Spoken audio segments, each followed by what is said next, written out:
Pulang hari pergi ke pekan, pulang membawa sebungkus laksa. Hidup muhibah perlu diamalkan. Di negara Malaysia berbilang kaum. Salam sejahtera dan salam UPM. Saya Kartini Tangaraja, wakil pelajar program Kimia Petroleum yang ingin menemu ramah sekumpulan pelajar wakil program Kimia Petroleum mengenai permainan tradisional iaitu gala panjang, catur Cina dan juga kabadi. Bersama saya di sini, Saudara Imran. Apa khabar Saudara Imran? Baik, terima kasih. Baiklah, bolehkah anda terangkan sedikit pengalaman anda dalam permainan gala panjang? Okey, permainan galah panjang ini adalah satu permainan yang dimainkan oleh masyarakat Melayu utamanya. Permainan ini berbeza daripada cara permainannya mengikut latar masyarakat. Utamanya kalau dimainkan waktu saya dulu, dia ada cara saya sendiri, dan kalau yang terdahulu ada yang dia permainan ni dia pelbagai cara. Kalau saya main, dia akan ada attacker dengan defender. Attacker ni ada leader yang kalau disentuh oleh defender, semua akan matilah. So dalam main game ni, kita kena tentukan kumpulan dulu. So kita tentukan dengan ladder, okey?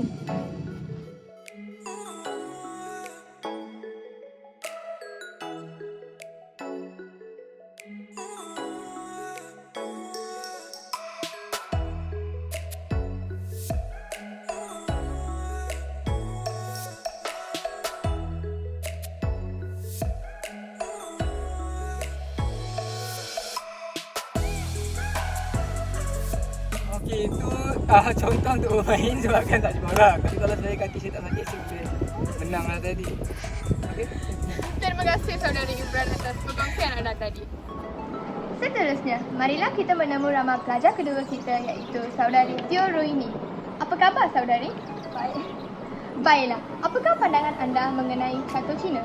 Okey, sekarang saya akan memperkenalkan permainan tradisional kaum Cina iaitu Shangqi. Shangqi ini merupakan permainan catur Cina yang sangat terkenal dalam masyarakat Cina.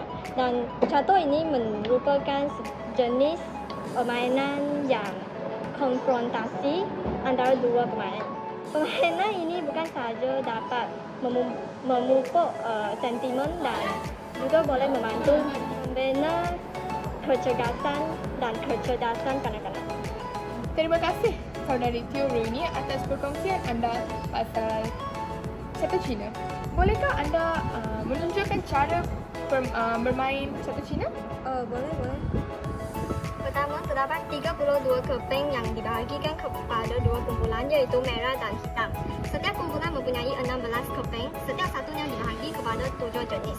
Nama mereka adalah seperti berikut. Bagi buah catur merah, 1 raja, 2 kereta, 2 kuda, 2 meriam, 2 menteri dan 2 pegawai dan juga 5 askar. Manakala bagi catur hitam, dia adalah sama dengan buah catur merah, tetapi perkataan Cina adalah berbeza sikit, tetapi maksudnya dan sebutannya adalah sama. Dalam papan Shangqi ini mempunyai satu sempadan sungai. Okay. Kumpulan merah dan hitam mempunyai raja masing-masing. Okay. Susunan masing-masing dan tersebut adalah ketua bagi dua-dua pihak. Raja hanya boleh bergerak dalam grid 9 persegi dan beliau boleh bergerak ke atas, bawah, kiri dan kanan. Tetapi hanya boleh bergerak dalam satu grid mengikut garisan menegak dan mendatar. So, maksudnya satu grid saja. Okay. Dan bagi yang pegawai daripada kedua-dua pihak,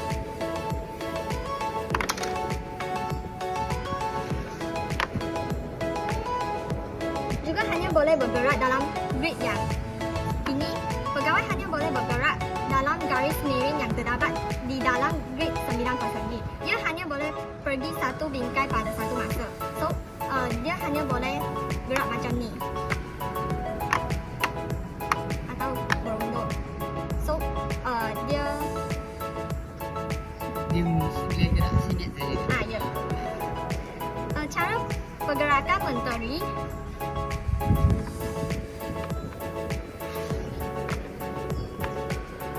bagi kedua-dua belah ialah berjalan Dua petak menyorong setiap kali. Pergerakan mereka adalah terhad kepada kedudukan mereka sendiri dalam sempadan sungai dan tidak boleh menyeberangi sungai.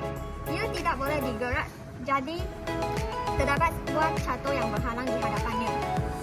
Maksudnya, dia hanya boleh jalan macam ini. Macam ni atau macam ni.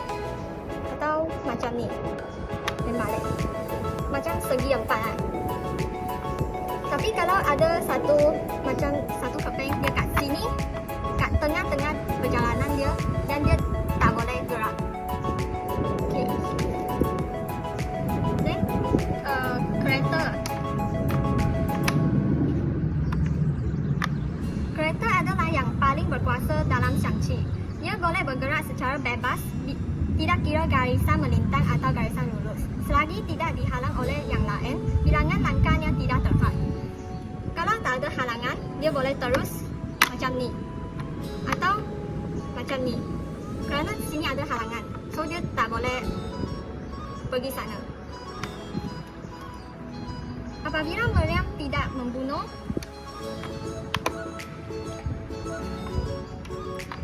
musuh, pergerakannya sama seperti kereta. Tetapi ia mesti melompat satu buah catur di hadapannya, tidak kira buah catur itu dimiliki oleh pihak sendiri atau musuh. So, dia boleh terus jalan. Kalau ada satu kat sini, dan dia tak boleh pergi. Tapi kalau ini kat sini, dia boleh lompat dan makan dia.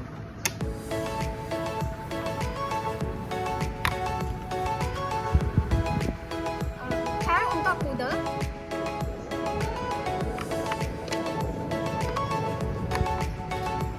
bergerak adalah dengan menggekalkan garis berpenjuru, iaitu berjalan mengiring atau lurus untuk segi empat sama dan kemudian secara menyorong berjalan garis berpenjuru, iaitu bentuk L. So, dia akan gerak macam ni atau macam ni, bentuk L. Kalau dia ada satu halangan kat sini, dia tak boleh pergi sini kerana dia dah halang dia. Tapi kalau kat sini, dia pun tak boleh pergi sini, tapi dia boleh pergi sini. Askar hanya boleh bergerak ke hadapan satu petak dan tidak boleh mundur. Ia tidak boleh berjalan secara melintang sebelum menyeberangi sungai. Selepas menyeberangi sungai, anda boleh bergerak ke kiri dan ke kanan, tetapi hanya satu langkah pada satu masa. Dia boleh gerak satu kali saja. Dan kalau dia dah lepas ini, dia boleh pergi kiri atau kanan. So, ini adalah susunan Shaanxi. Marilah kita menemu ramah seorang pemain kabadi yang berpengalaman, iaitu Saudari Pravina. Selamat sejahtera, nama saya Pravina Siloraju, salah seorang pemain kabadi. Okey, kabadi, asal-usul kabadi adalah salah satu permainan yang akan dimainkan pada waktu lapang di India.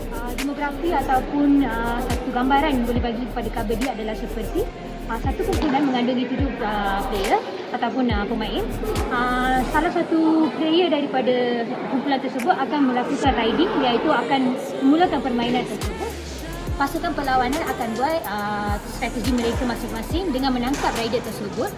Kalau mereka dapat menangkap rider tersebut, mereka akan dapat 1 poin ataupun 1 markah. Baiklah, sekarang saya menunjukkan bagaimana permainan kabadi akan dilakukan. Silakan.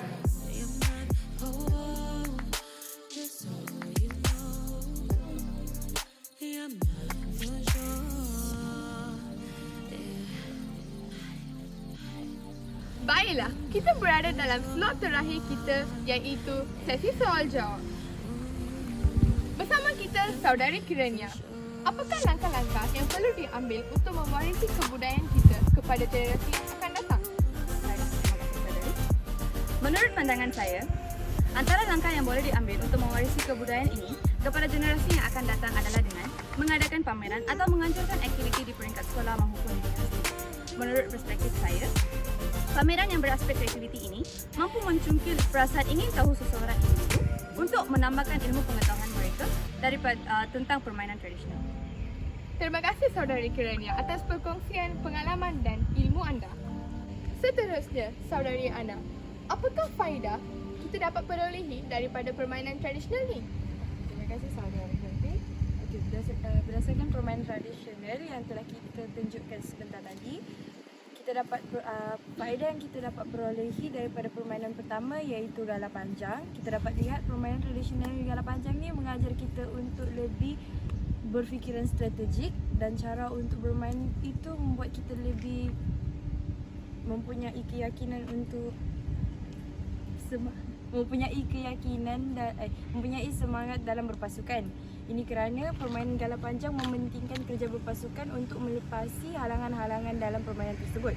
Dan daripada permainan tradisional Cina yang kedua iaitu Xiangqi, kita dapat lihat permainan ini mengajar kita untuk berfikiran strategik untuk memikir langkah yang seterusnya.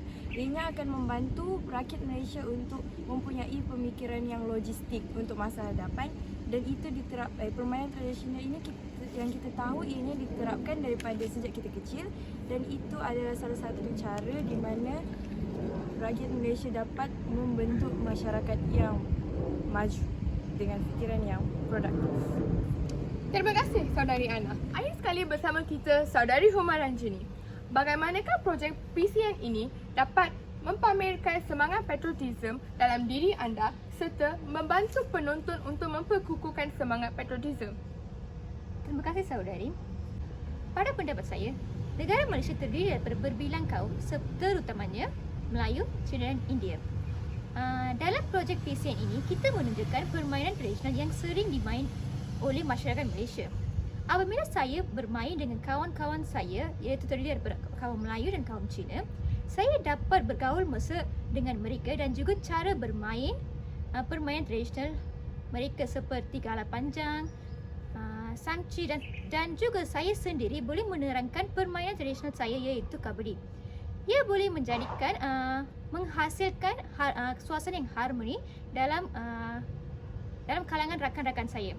Dan juga para penonton yang melihat video ini boleh mendapat ilmu pengetahuan tentang permainan tradisional, dan juga para penonton yang melihat video ini akan lebih tahu mengenai permainan tradisional dan juga cuba bermain dengan rakan-rakan dan jiran-jiran mereka sendiri. Yang ini boleh menghilangkan stres dan juga mereka dapat mengisi masa lapang dengan cara yang lebih baik dan juga mengeratkan hubungan silaturahim antara satu sama lain. Hal ini boleh menjadikan negara kita tenteram dan juga harmoni. Terima kasih. Terima kasih Saudari Huma Ranjini. Baiklah, itu sahaja daripada kumpulan kami. Sekian, terima kasih.